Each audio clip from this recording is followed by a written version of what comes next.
Hey guys, this is the Anythingers podcast with your host, Glass Bass and Casey Q, where we discuss, anything.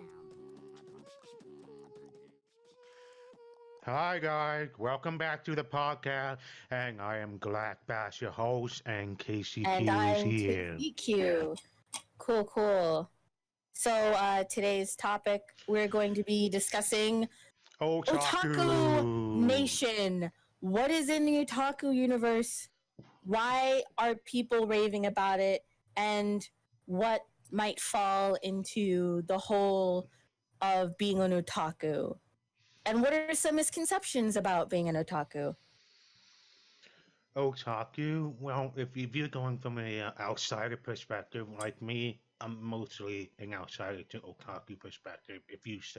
Apparently, from my perspective, I see them as basically a subculture in Japan. From what I know, is that they're basically main interested in anime, manga, and computer technology, so to speak, or rather an objective interest, so to speak, from what I recall. Now, when you say obsessive like nature or quality, what do you mean? Because there's not every otaku. I'm speaking for myself on this point where I don't necessarily think that every otaku is obsessive in watching an anime or, reading a manga or anything.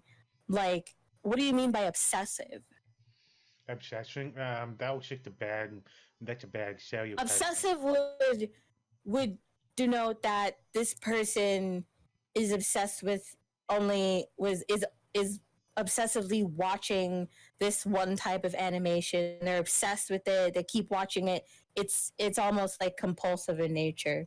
So when you say obsessive, I don't know. Like I said, from outsider perspective, I'm not saying it's bad. I'm just saying that people perceive it in maybe in a not so good way, but I think there's also a good aspect to it. Like they're doing their own thing. They're doing their own, anime, manga, whatever you name it. It's its own subculture, and I'm pretty sure that anime, manga, and technology is not the only aspect of otaku culture. And I'm pretty sure KCQ knows more on this subject. Yes, I am a avid watcher of anime, and I do like anime culture in a whole, but we're not here to just hear me talk on this subject. It's good to have a outsider's perspective on a very niche thing. Keep Like in mind, I'm a complete noob. I'm a complete outsider to anime, manga, otaku, whatever you name. Like anything has to do with like Japanese culture. I'm a complete like. I would say I'm a novice. For an example, guys, we went to Fanime this year. I try to go every year. I've been going for maybe 4 straight years, maybe 5. I don't remember. I've lost count. But Look, she went to 7, or I lost count. Yeah, she lost count. I only been to 1. I haven't went to 7 Fanimes. I've only been to maybe 4 or 5. Well, anyway, okay. My point was that me and Glass Bass went together this year in May, and it was his first time going to an anime convention in a whole as anything. He's never been to an actual anime convention. So it was very new to him to see the otaku, the weebs, the cosplayers in their natural habitat. I mean, I expected cosplay, but well, okay, I've been to convention before. A little bit weirder ones, okay? I've been to a bronies. Yeah, I've been to that one. I've been to a bunch of conventions. I've been to, like, let's see, one in US City Comic Con, I've been to a BronyCon, but basically, as far as Japanese culture is concerned, Anime Con is the first one I've been to. So yeah, I'm completely new to that culture, so to speak. Exactly. It was just really interesting seeing him outside of his comfort zone, I guess you can say, when dealing and talking and interacting with many people who enjoy and love the art of cosplaying. You'll see cosplay everywhere, but at AnimeCon, I've seen Goku's, I've seen, actually, there was way more cosplayers where I'm like, okay, that's cool, but what character is that? What character is that? What character is that? It's like if I went to at least a Comic Con, I would see Iron Man or something. I would see something I'd like. say at a anime convention, there's a mixture of different kinds of cosplayers.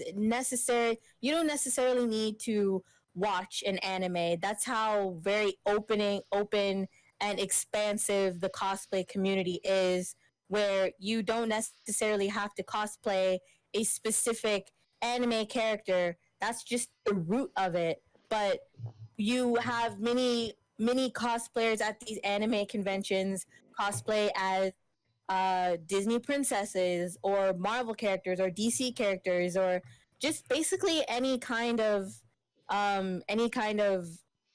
main uh, form of entertainment, whatever it may be. They just cosplay it. Yeah, needless to say, I learned quite a bit more about the culture, so to speak, but not enough to be like, oh, I am on the same level as she is.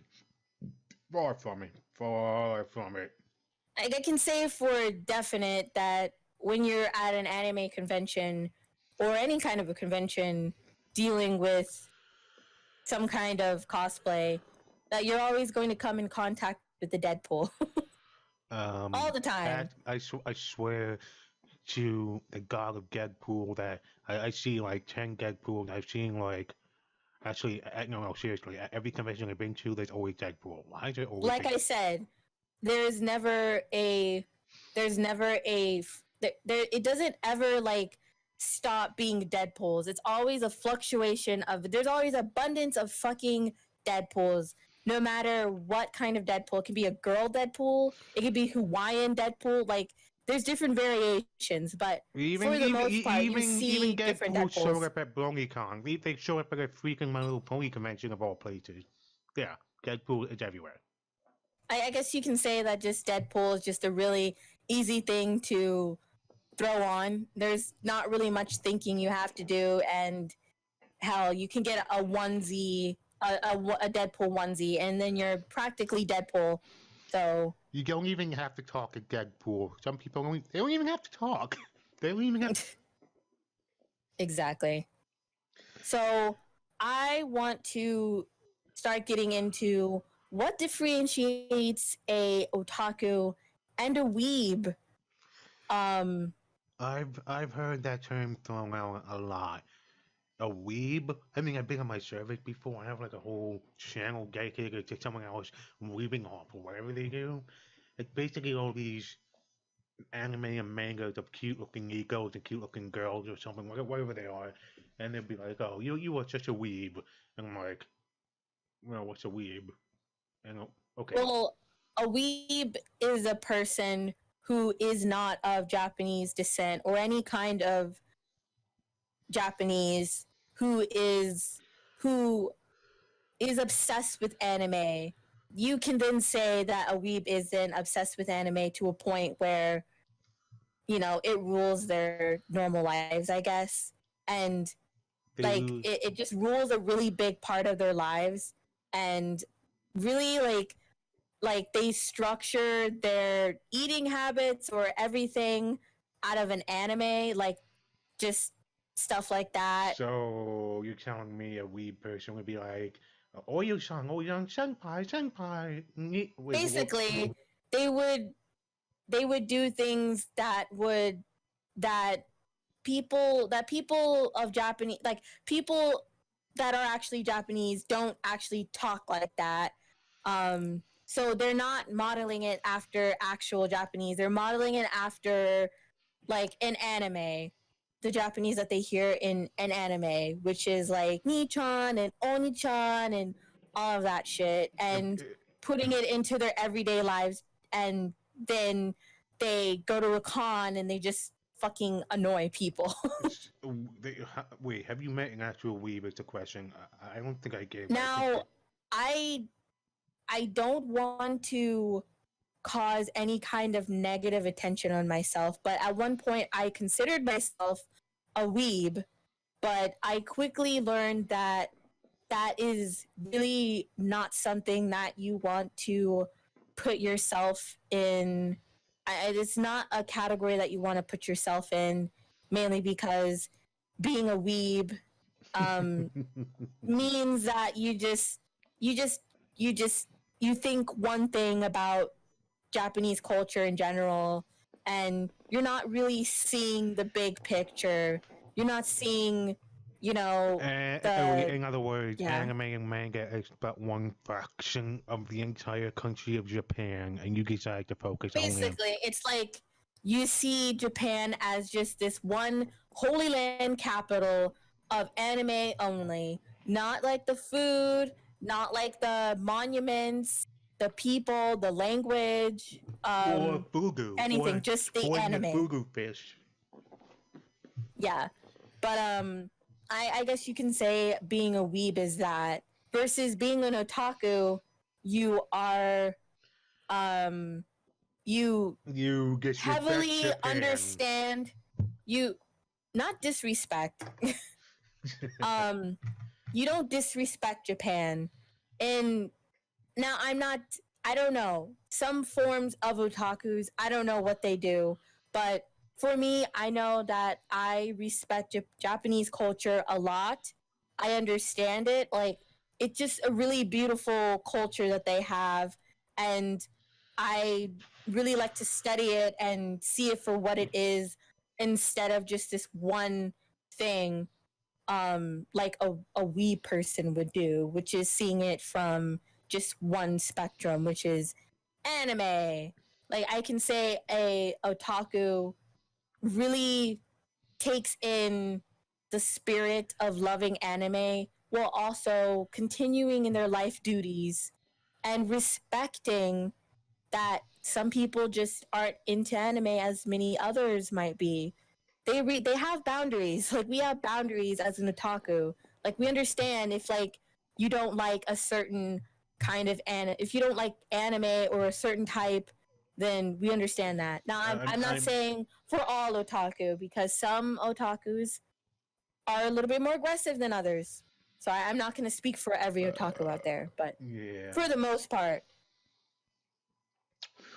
I will admit, I'm still a novice into anime and all that. Last time I even watched any form of anime before I even met her was like Yuku. What was that ghost show? Yuku Hushu. What was the name of it?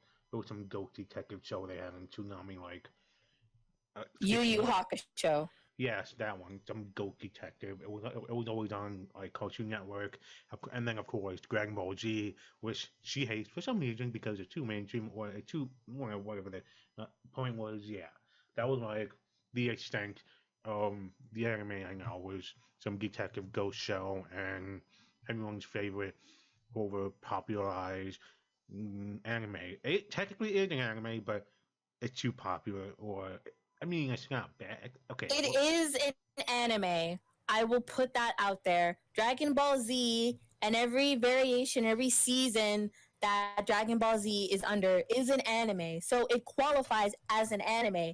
If you like Dragon Ball Z, I'm not downing you. I'm not telling you that you're a shitty person. I'm just saying I don't particularly like Dragon Ball Z. It's not my thing, and I think it's way too mainstream, especially for people that want to actually get into more animes that aren't so mainstream as Dragon Ball Z. I wouldn't recommend you like Dragon Ball Z, me being a person who watches anime regularly. I wouldn't recommend you One Piece. I would recommend you something that you probably wouldn't expect. Because I can expect anime though. That's not usually an anime you usually hear of. Okay, that's the first anime I can think of that's not usually and it's kind of like the introduction to most people who are in the anime community, just like growing up with all these mainstream like cartoon places to watch your stuff. You know, Pokemon's on, Digimon, Pokemon is and not. Dragon Ball Z. I know Pokemon is technically is an anime, but I don't feel like it is. I feel like it's a thing that It you is an anime. Well, I It mean, is an anime. it We is, just didn't know but it was an anime growing up because it was on television. Americans are watching it. So no, as a kid, you don't know these things, but yes, it is an anime. I just feel it's like it's Pokemon. I mean, it is anime, yet at the same time, it doesn't feel like anime.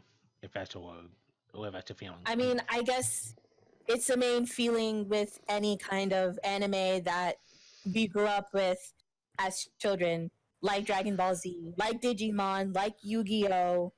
We were entertained. We were looking at just it entertaining us and being a cartoon, which technically, kind of, it is.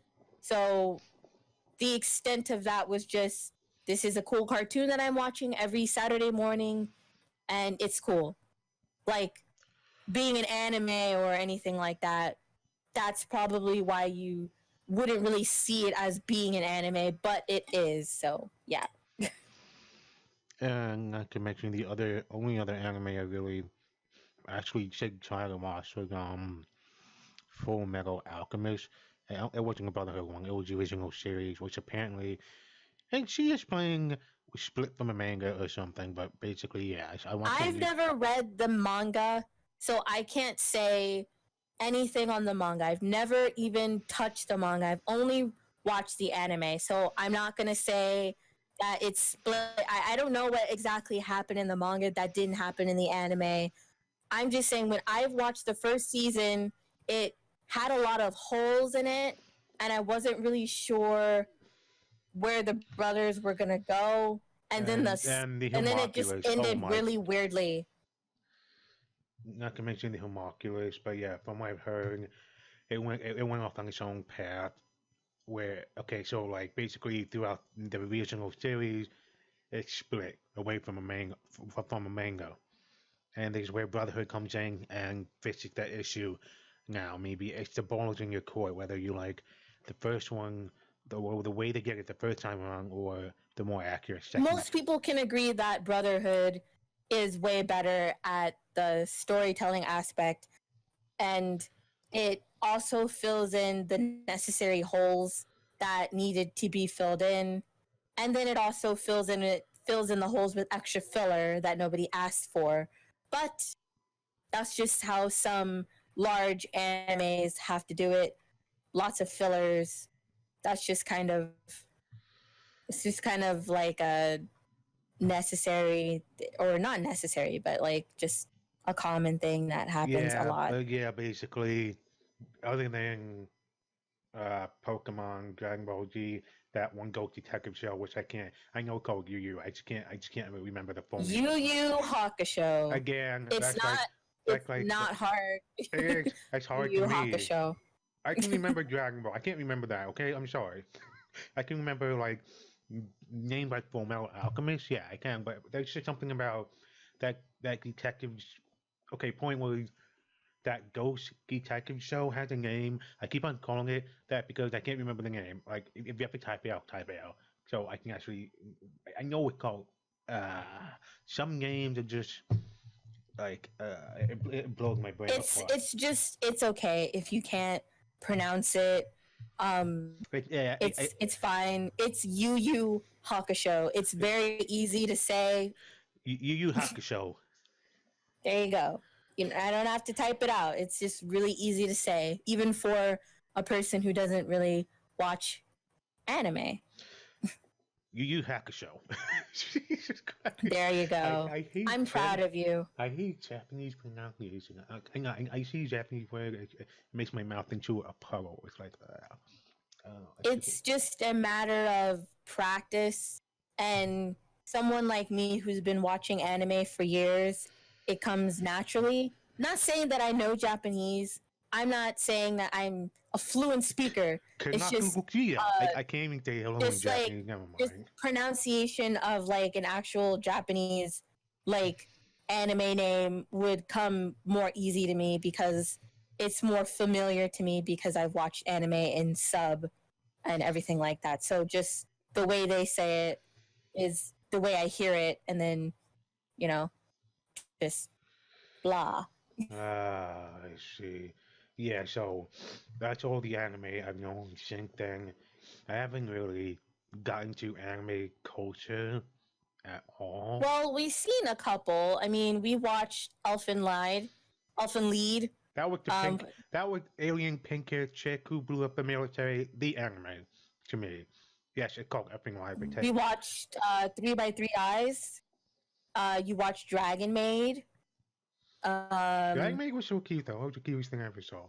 That was so cute. So like you are becoming more familiarized in anime of today. Dragon Maid was too damn cute, especially Kana. It's just like the cutest damn thing ever. Oh. Yeah. Kana is adorably adorable. I fucking love Dragon Maid and everything about Dragon Maid. I didn't know I was going to. Originally, when it first came out last year, I did not know I was going to like it. I thought I was going to hate it because it just looked like your average cutesy fucking slice of life boring shit. And I was like, I'm not going to like this. And I watched it and I was like, wow, the animation's really good. And then they just started doing their shenanigans. The only part of the show I didn't like was the big boob chick and the little boy. I didn't necessarily like that relationship. I thought it was very weird and sexual, and that part just they didn't have to do that. Her tits are way too big, like backbreakingly. I mean, her boobs can be big. Like I love that dragon. I love her. She's awesome, and she's my waifu. But the whole like dynamic, the relationship between her and the little boy with the purple hair, I didn't care for because she's a grown woman. And he's a little boy in elementary school. Hey, she's not a woman. She's a former goddess. She's Quetzalcoatl. It doesn't matter. She is in human form, and she is portrayed as a woman. And for her to be close to a little boy in that, it's just weird. Yeah, the game seemed right. Everything else was okay though. Everything else was adorable. Even Toru was actually. Now that I think about it, Balsetti, they are drawing Balsetti and they're like, oh, she's pretty similar to Toru in hindsight. Now that you mention it. Kind of. So why don't we get into some cartoons or things that many people probably considered anime, like Ruby, for instance. People, I know some people are like, oh, well, obviously that's an anime. Looking at it, but like it isn't. What about Erase? That doesn't. Erased is an anime. Erase is very much so an anime. Erase wasn't really like when people look at anime, they expect like magical stuff. They expect like, Okay, that's what you expect. Again, that's what I expect. Fine. That's what you expect, and. See, this is the kind of thing I didn't want to really.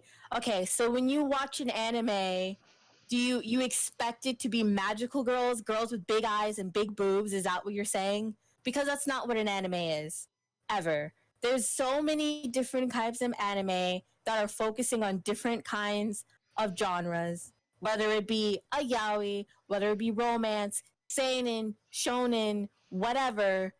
There's different animes, and they're not all fucking big-eyed and focusing on magical girls. That is just one fraction of what an anime can focus on. You mean an anime can be very dark in material, in subject matter.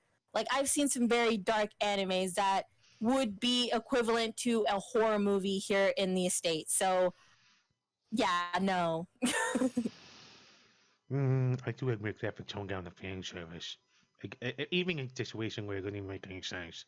Like I mean, yes, in some degrees, the fan service is sometimes just there and people just kind of ignore it. Like when I see an anime and it has fan service in it, I don't really like complain.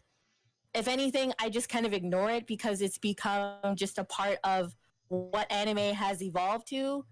But if it's blatant in your face fanfic, like fan service, then I no longer want to watch this anime because it's too in your face. They try too hard. I don't want to waste my time trying to figure out why or what the hell they were thinking when they did it. But not every anime is a fan service. Just majority.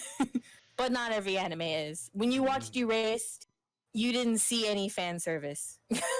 Erased was amazing in a more realistic fashion than I expected. Well, I mean, Yeah. there was that whole time going back mechanic where, if I remember correctly, forgive me for my sin if I don't remember anything correctly, but if I remember correctly, it was just 26-year-old guy in the present. Then he had the ability to go back to the past to correct for the deaths of his friends because of his other murderer. So we go back like 20 years, go back to being himself about like 20 years ago, and he can see what the killer is going to do and try to prevent it. But then it creates more issues. It creates another timeline. He necessarily doesn't see what the killer can do. This ability that was granted upon him. That was some fancy language there. This ability that was, put on his shoulders is allowing him to go back into the past and fix any kind of mistake that happened that affected the future that he lives in now. He can't see what the killer is going to do. He can prevent it by eliminating the casualties. So he hung out with the girl as much as he could. He protected her. He defended her when her mom and her, I don't know if that was her mom's boyfriend or her mom beat her. Like, he was just trying to protect her, and then that affected the current future that he was in, and blah blah blah blah blah. Basically, it shifted the whole timeline when he saved them all. And then it was like, but it affected him. I really shouldn't be spoiling it in effect, but let's check the go watch Erase. It's been out for a while, so I can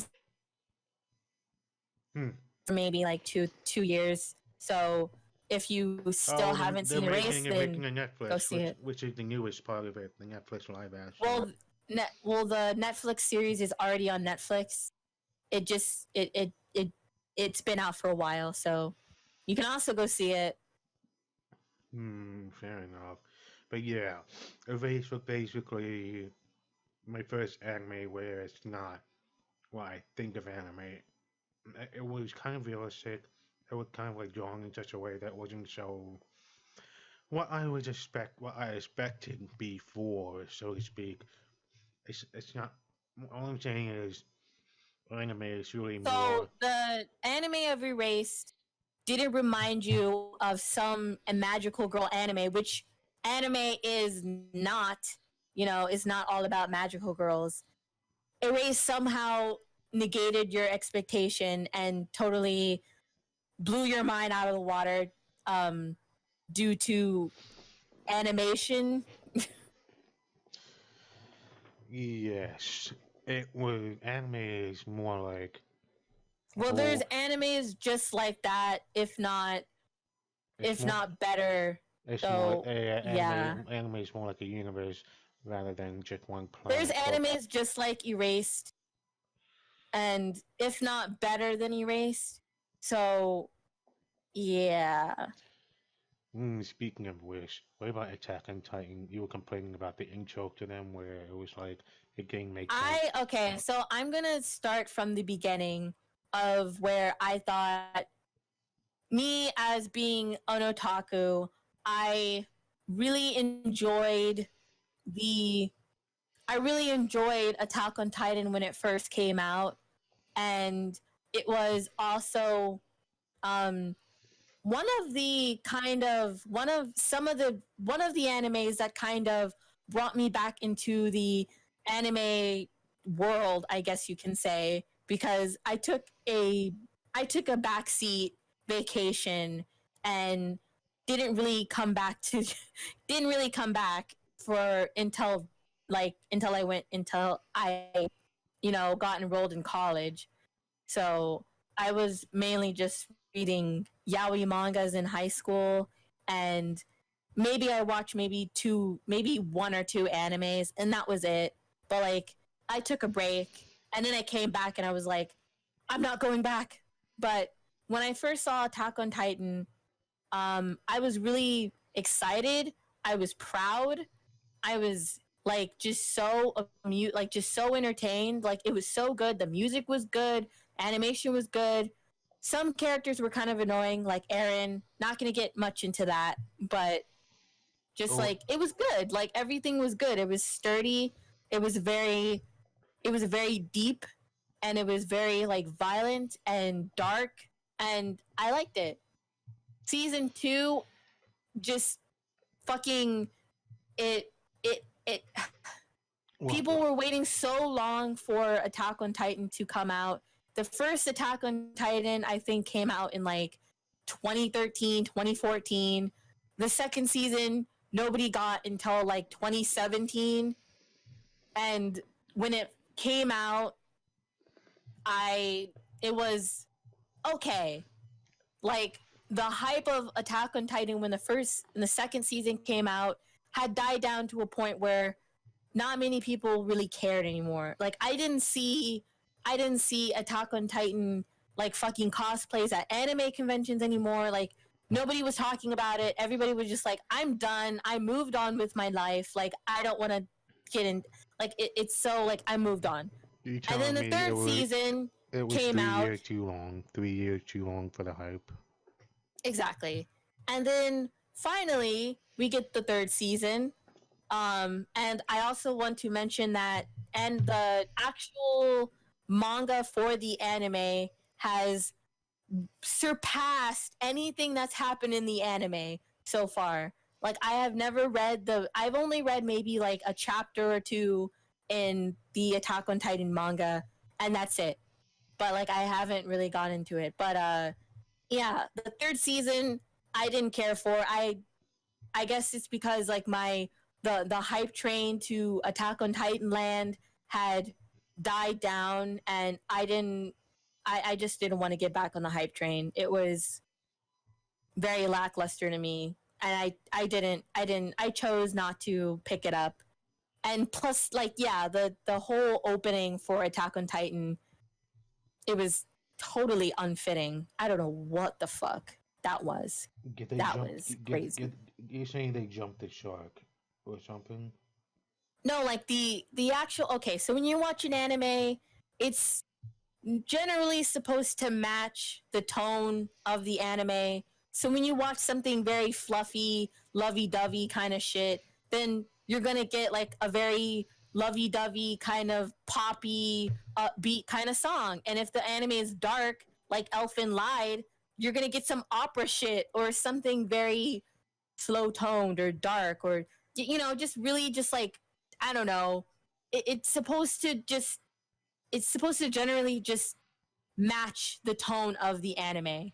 Attack on Titan is very intense. It's very violent. It's very bloody, gory, fucked up, and dark. They gave this anime an opening that fit more for, say, a romance, or like a A like a romantic show? Are you telling like a me? slice of life. Are you telling me that there's a new spin-off of Attack on Titan where two Titans have a romance and they go and have families? Is that what happened? What are you talking about?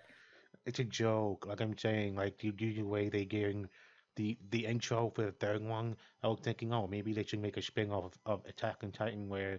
Well, they actually did make a chibi series of Attack on Titan. It was cute, and I really liked it. A lot of people were like, "No, it was shitty," and it was also at a time where people were waiting for Attack on Titan to come out, and people had enough of that shit. They were like, "You either release it or you don't release it at all." But they had like a little mini chibi series of Attack on Titan where all of the characters were chibis. Really? Yes. It was very cute. I liked it. I don't really remember anything about it, but like I thought it was adorable. Oh, and no one liked it, or rather, not with the fan Like base. when I brought up the when I was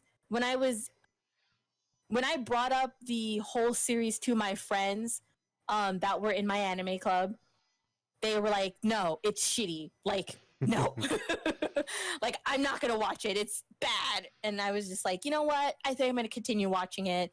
And I don't think I finished it, but I watched a good majority of the episodes, and I thought it was rather cute. I didn't think it failed in being entertaining. Would you say it was a change of pace, a refreshing break, if you will? It was a refreshing break. It was very refreshing. It kind of gave me a break from watching more serious animes. I don't know what I was watching then. It came out a while ago, so I don't know. But yeah, it was very much a very big change of pace, and I enjoyed it. It was very entertaining. So I give it a 7 out of 10. Not bad for a mere break and change of pace spin-off. It was a spin-off, right? Exactly. Yeah, not bad. Yeah. I mean, tech. Yeah, I guess you can call it a spin-off, like a little mini series, if you will, of Attack on Titan. They also did Cabaneri of the Fortress. I don't know exactly. I'm just gonna say Cabaneri. I think it was the same people who did Attack on Titan, and it came out um during everybody's very long wait of Attack on Titan coming out, and it was good. It exceeded my expectations, although it wasn't as powerful as Attack on Titan was. And it also was an original, so it didn't have a manga that it Mm, was sprouting from or didn't okay. like originating. Now I'm curious. If the manga came out first, then there's an anime of it, and then good reverse Not happening. necessarily. No. So So usually a manga, what it does is like, if the manga, is popular, if people are reading it like all the time, then it could have anime an anime adaptation. And then that would, I think, would supremely depend on people's like thoughts, the popularity of the manga, what the manga is about. So yeah, I mean, I don't I think every manga is an anime, but is for the there most part, is if there the manga is popular, is there a reverse popular anime made into a manga? I don't know that. I don't know that answer Hmm. I was just curious if that was because ever. like I don't read a lot of manga, and the ones that I do read, I'm very picky about. So yeah.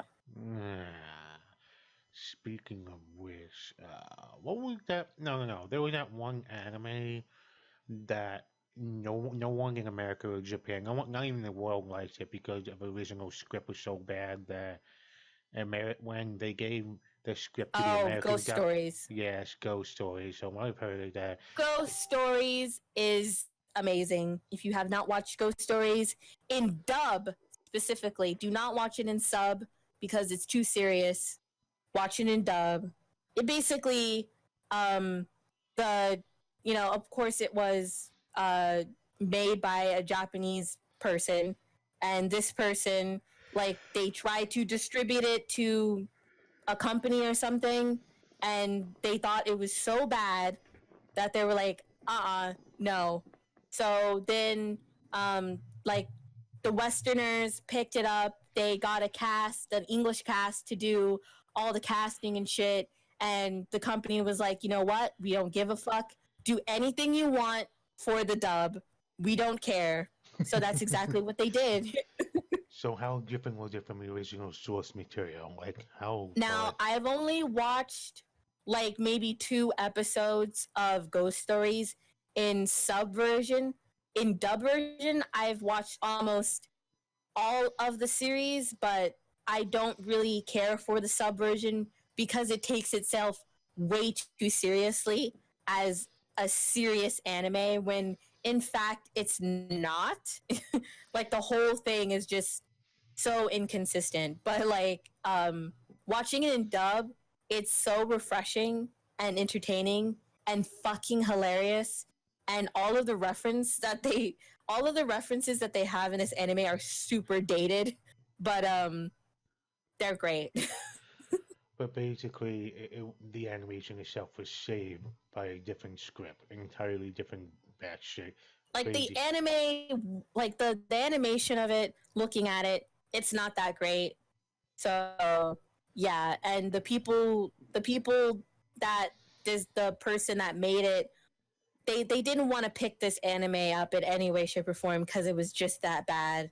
So they, gave it to the Westerners, see what they could do with it. But yeah, Yeah, and from my recall, this was the first dub, like the English dub, got retranslated back into Japanese.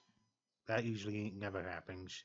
Like basically, the English script it just got translated back into Japanese for the Japanese market, which mm, is very rare. That usually doesn't happen because usually the script is just fine in Japanese, where that doesn't need to be the case. But Ghost Stories was like what ass, complete ass, to the point where it was ass, but it was an amazing ass when you think about how great and how funny the dub was.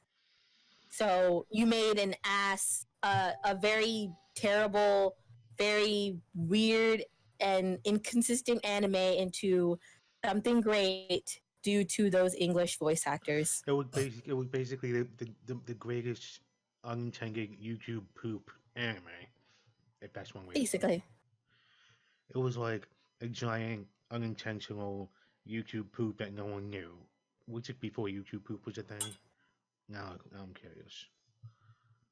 I never actually heard of that phrase, YouTube poop. Oh, you haven't seen YouTube poop? They're just like stupid videos. They was especially popular one based on like Luigi. They use like Mario and Luigi old cartoons from the 90s and they just smash it together in Windows Movie Maker and they just make it look really stupid and they just repeat like one line over and over and over again. Basically it's a mess. It's garbage. It's just like they took the source, they just messed it up. It doesn't even have any consistency to it, and that's a YouTube poop. It's just a meme. Hmm, Yeah, you should interesting. you should look up YouTube poop because we have like some old ones based on many things, but the most popular one I can remember off the top of my head is the one based off Mario and Luigi '90s cartoon, and the one based off of oh yeah, Legend of Zelda: The Wand of Gamelon. It was like the terrible like Ghost Story terrible tier uh Legend of Zelda game. It was bad. It was on the Philips CDI. It was like a console that no one had. Like nobody. Like I'm not kidding. It was this thing where somehow it was the only time Nintendo did not have any direct control over like Legend of Zelda, and it showed. Like this was bad. There was just like bad Russian animation all over it. It was just the point was it made it was natural for the YouTube poop because the source material was so bad to begin with basically. I have to show you this stuff later, honestly.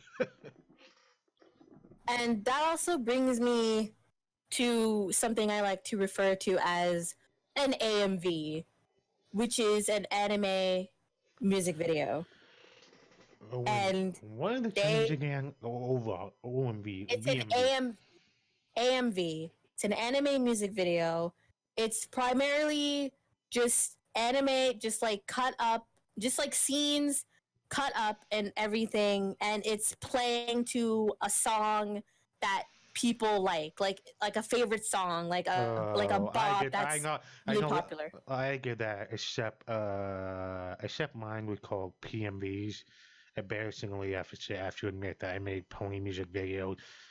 Same concept, except you took like My Little Pony cartoon clips and lip sync their lips to different songs. Yeah, I get Yeah, that. it's basically the same thing. And unfortunately, I am one of those very like, I am a I'm a perpetrator when it comes to those fangirls who really liked AMVs back in the day. Like I used to watch like Black Butler AMVs and everything like that. Um I think my favorite one was like that it was like this AMV for Black Butler, and it was a song Sexy Back by Justin Timberlake. The only memory I have of making these stupid PMBs was literally painstakingly down. I downloaded like all these episodes of like My Little Pony, like Friendship Magic. Like I have all of them, raw copies of them. And then I get Of course the you sound, do. and then I get the soundtrack, and then I put it into like Sony Vegas, and I have to carefully snip their lips, the way they speak. I have to carefully like snip them out, mash them to the music track because it looked like they were singing the song. Like it was tedious as hell, but the result was like Interesting. amazing. Like it was just I don't know why it was just oh I should make a PMV and I'm like oh yeah I end up on this. So essentially, a PMV would be a pony music video. Yes, yes, Interesting. yes, yes, and I made like 7 of them or 8 before I gave up. So yeah. So like, I want to know if you would ever cosplay, or if you, what would you cosplay if you could? Oh my god, what would cosplay as? That's a good point. That's a good point. Ugh, Jesus. I had a Luigi costume one time. I was Luigi, even though I should be more Mario than Luigi, honestly. I mean, like, you are free to cosplay anything you want to. Like, you can cosplay both. Like, you can cosplay Luigi one day and Mario the other day. Like, it doesn't matter in the cosplay community. It would be pretty badass. Actually, yeah, if any character could pick, if it was possible, put me in like a Halo Elite costume. The Elites were like this sexy, cool ass. You'd be surprised at what you can do in cosplay. And there's some very dedicated people to their craft who go beyond and above They're to like make their cosplays. they're like 7 feet tall. They're wearing stills. They're wearing like they have these cosplays. Yeah, they have like chain mail and all kinds of shit, and and it's they have amazing. like they have like robotics mouth to simulate how the elite mouth move. Because in the Halo, I've series, seen a full guy in like a metal suit or some shit. I think he was from Halo, and it was pretty badass. And he was like, "Yeah, I use like some styrofoam shit, or I don't know exactly what he said." And he's like, "I use like real metal for this and all this." And I was like, "Oh, what the fuck? That's so awesome!" Like, I wish I could like put time and dedication like that into a cosplay, but I literally don't know anything about sewing, so I either have a friend help me, or I go it's online. Is what many people do. it's a lot easier to No cosplay shame. as Master Chief, obviously compared to being elite because Master Chief are human, except where in elite they're like 7 feet tall. They have hoofs and they have mandible for teeth. So yeah, be I Master mean, Chief. like, that's just like a cosplayer who's really dedicated to that craft, or they probably do it on the side. I don't know, but like, it's quite amazing.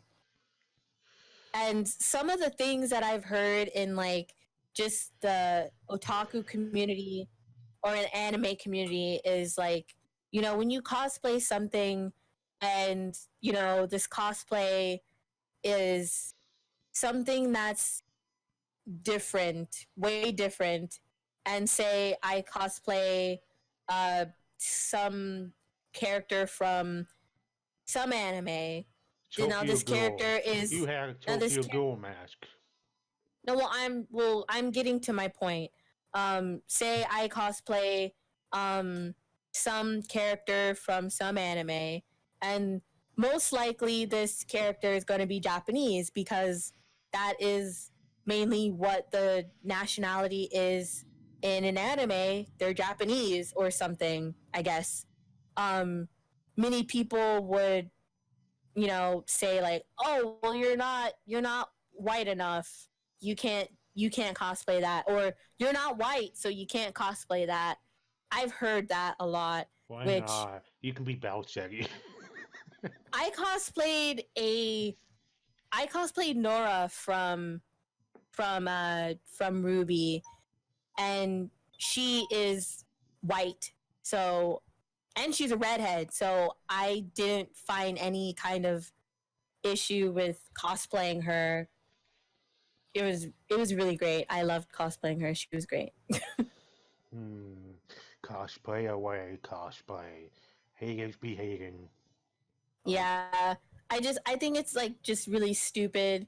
Like not everybody in the community is like that, but you have some fucking douche motherfuckers who are just so opinionated in what they say, and just think that like everybody can cosplay. It doesn't matter your color or your thickness or your skinniness or whatever you might be.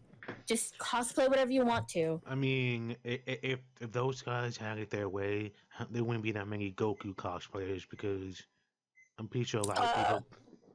God, I don't like Goku cosplays. If they're good, then I give them props. But like, if it's just like some Goku cosplay that they got online, it's obviously you got it at AliExpress. I'm giving you some shade. AliExpress? I think AliExpress like some like Chinese Amazon or something. Yeah. Yes, like AliExpress is um, one of those Chinese kind of thing. It's like Wish. They're all like kind of the same. And AliExpress has some pretty good cosplays on it. Then it has some bad ones. I mean, like if you go on AliExpress and buy your cosplays, nobody's judging you, but like I could tell the difference between somebody's shitty Goku and somebody's really awesomely made Goku costume, which they put time How you tell versus the difference? Tell me now. you could just tell like the time, like the fabric or whatever, just you could just tell. It's just the detail is there versus something you just threw together and then like saying like, "Yeah, I'm Goku," and being just obnoxious in the convention. Just like I've seen that all too many times. Good God. Well, I enjoyed 21 out of the. Man. What other cosplay? What's the weirdest one you've seen so far? What's out there? Oh, well, I have a story about that. So, I was in, I was at Fanime. I think this was probably my second year going, and or maybe it was my first. I don't really remember, but it was still very early on into my Fanime going, and I saw this group of furries in like the first floor of the San Jose Convention Center, and that's where Fanime is. I saw them like on the first floor, like near like a corner, like a very secluded area. It was very like it was just very just a band like nobody was there, and they were just like all crowded together, and they were in these giant furry costumes. It was hot, and I knew they had to be hot because those things could be like I don't know, but like they were all crowded there, and they were just like all huddled up, and their backs were turned to me. And then like I walked over, and I looked at them, and I was like, "Whoa, that's new. I've never seen anything like that." Keep going. I guess they heard my fucking my head turned to them or something, and then they looked at me, and then like all of their furry faces, like the fucking masks and all, they were all looking at me, and I was like, "Oh fuck, what?" And then like I walked away because I felt kind of creeped out. So I walked away, like I was not I wasn't running, but I was like walking really fast, and then like I was walking down the hallway, and like I looked behind me, and like all of them were following me like really slowly, and I started walking further, and then like I got to a point where my walking turned into like power walking, and kind of like I was like mini running, but there was people and they were like, don't run, so I was like I couldn't run, So it was just like, fuck. And so then I looked back and like they had disappeared, or were going out of the doors or something. And I was like, oh my God, it was so weird and scary. It was weird. You're telling me that the furries have attacked? They didn't attack me. They were just weirdly following me, and then they stopped following me after like I, felt weird and ran away. But yeah, it was pretty weird. Do not go there. Do not go to the yip pile. You don't want to go there. It's like the lowest circle of hell. Yeah, no. I'm not into that kind of thing. Even though I don't really mind furry. I'm low key kind of a furry fan, but it depends. I'm a very picky person. I wouldn't read any like yiff piling. That's kind of weird to me. I don't know. Again, I heard the lowest circle of hell. Yip piles. I'm just saying. Like, I don't know. I mean, I tolerate, but like, I'm not into it. I've seen furries in like BDSM gear. It was quite the show. Yeah. Man. Is there furry anime? I'm scared now. Let's not even go there. Let's okay. If you guys know about any furry animes, let us know. God help us all, and God help our immortal soul. I don't know if there's any like actual furry animes. Yeah, that'd be, I don't know. I think it's just like a subculture in like a sub genre in manga, just like yaoi or whatever, just like furry. For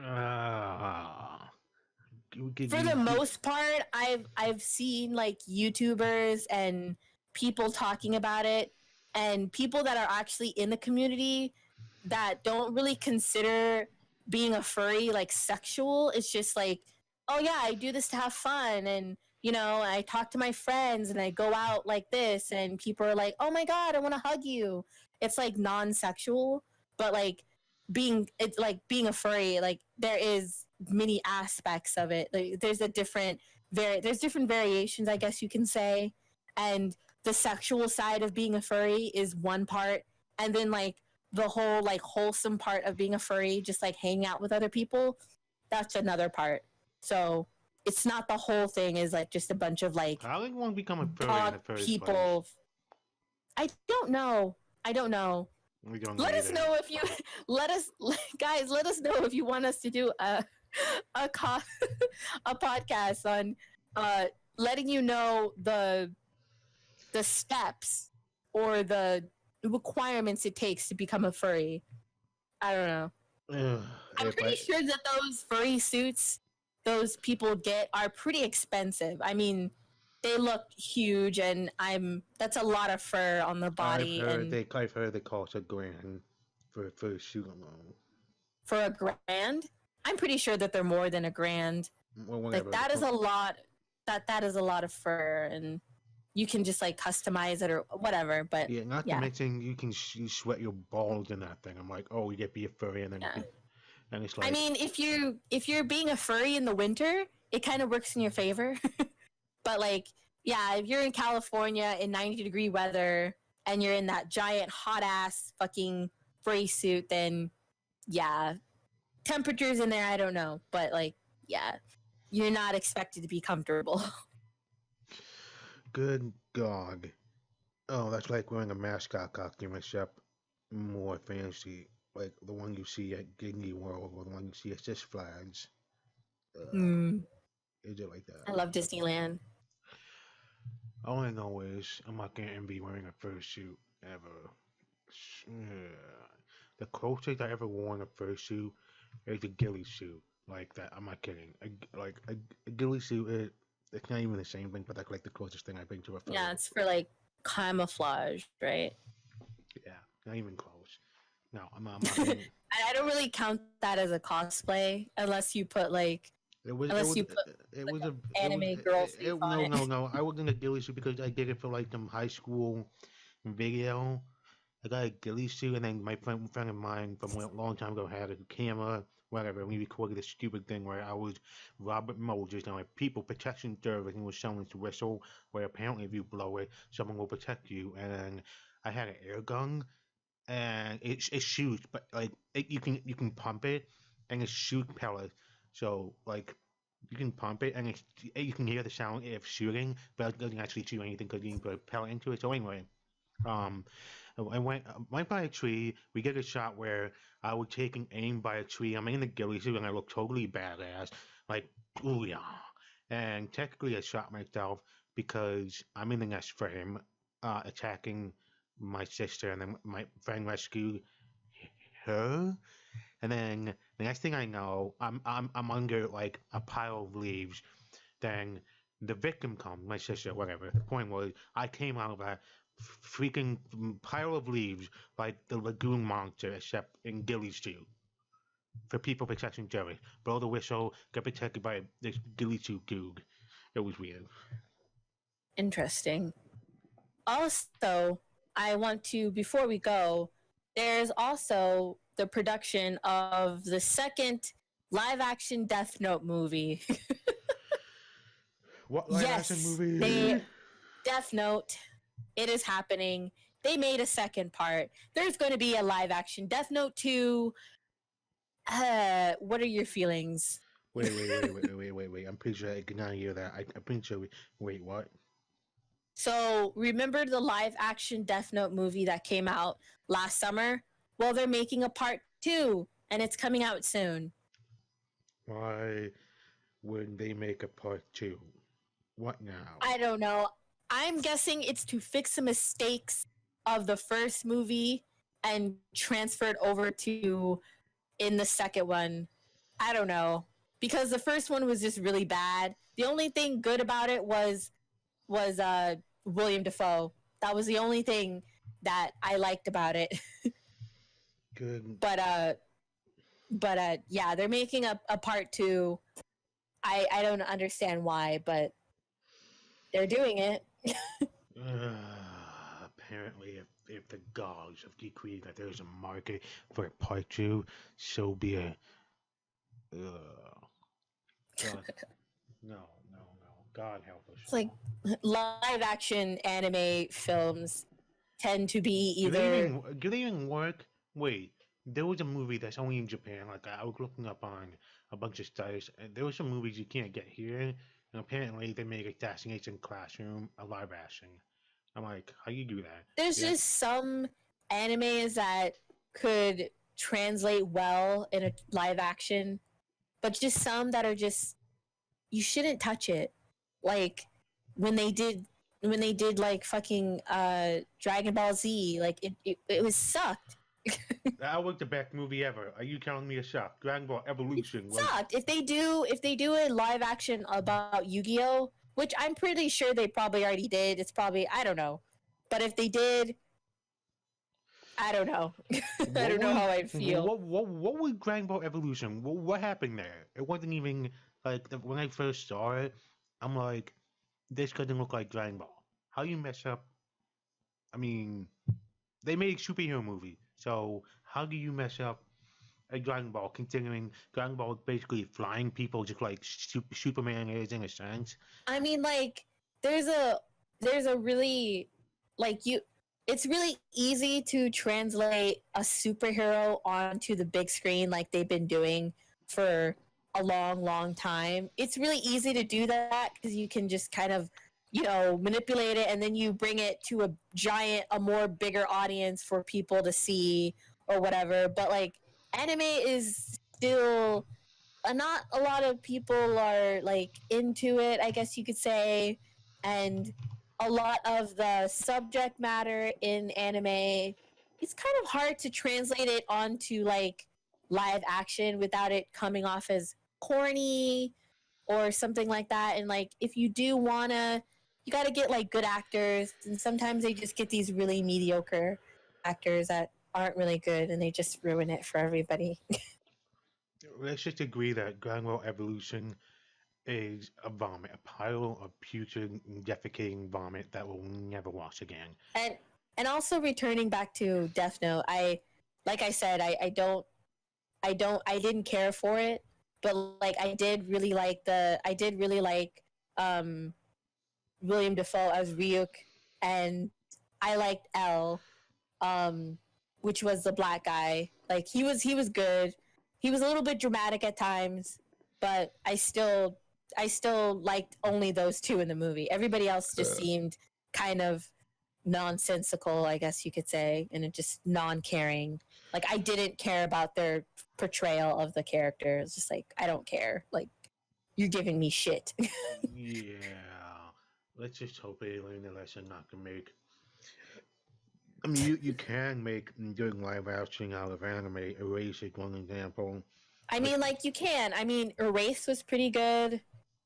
There was a Black Butler live action. There was a musical about Black Butler, which I really liked. It was really cute. I don't know. They should do Gavin Rope a live action. Wait, how will you do that? Well, they made an anime. I'm pretty sure they could probably make a live action. I don't know. The characters are just really out there. They're all so unique and very different from each other. So I would be curious to know how like those would be portrayed. And in some Japanese movies, some of them tend to be really just, eccentric and out there.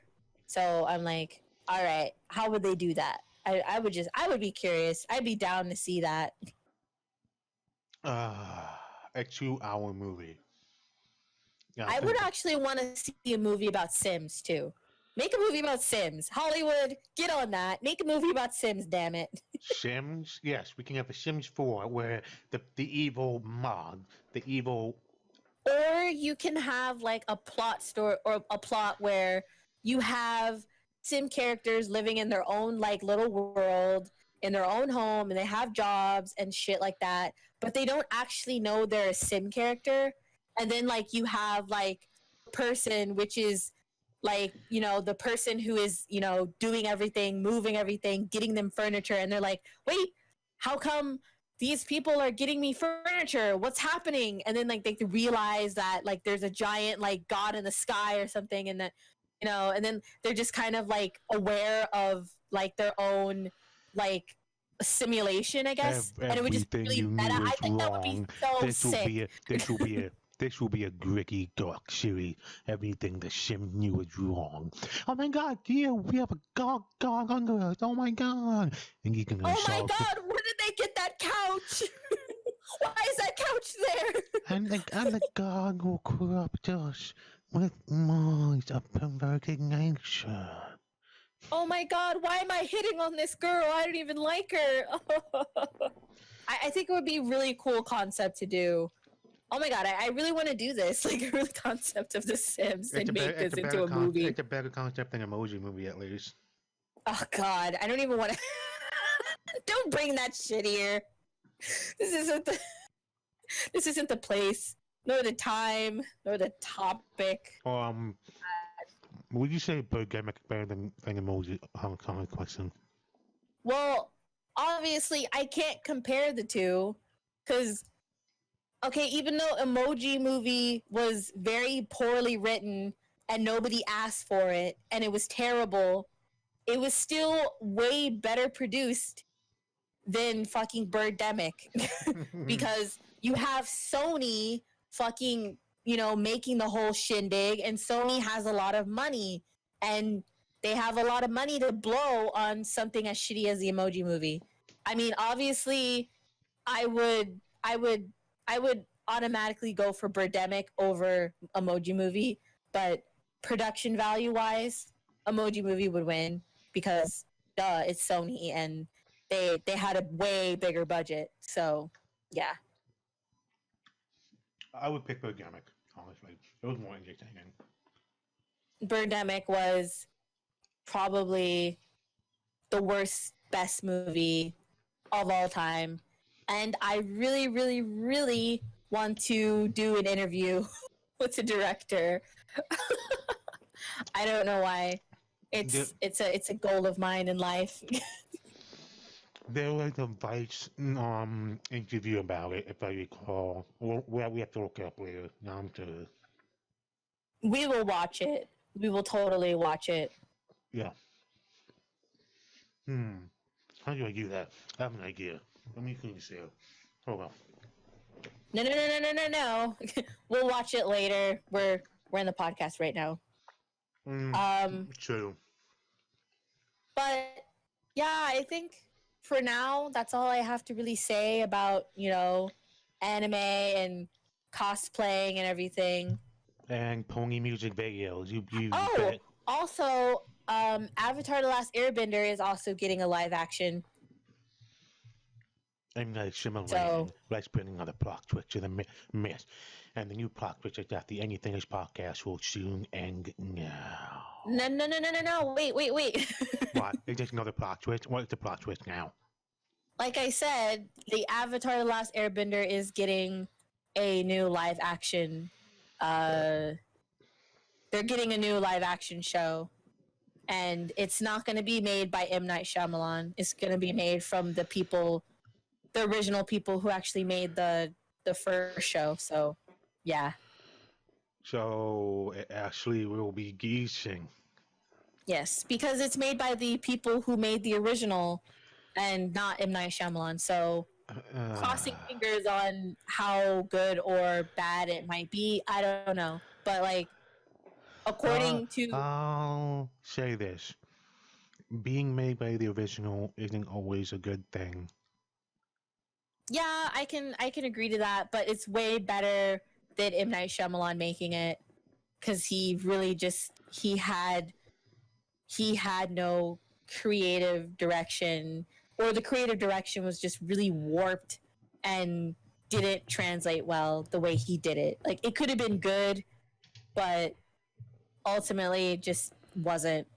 But all I can do is hope that the people who made the original show can do the show justice in a live action version, and that they get better casting than the actual movie did, because that movie was god awful. Please do not betray us. Don't make it the last fart banger or a fart in the movie and make it bad. Us? Are you saying that you are a Last Airbender fan? I was kidding on that. Maybe. Because I was gonna quiz you. Because that show is awesome. We should binge it one day. Oh, we can. I just have to get the DVDs. But as for that, like, I just kind of wanted to go over, some last minute, like, live action shit and just kind of gloss over it a little bit. Yeah, but for now, I think that we're gonna end with this, and you guys let us know how you feel about, like, the otaku community, what you want to cosplay in the future. How do you feel about furries? Do you consider yourself a furry? Do you consider yourself an otaku furry? Do you consider yourself any combination of the two? Let us know in the next podcast. Let us know in the comment. And by the God, we end this podcast and glass back. Call it so. Yeah. And KCQ is going to see ya next week. Bye, guys.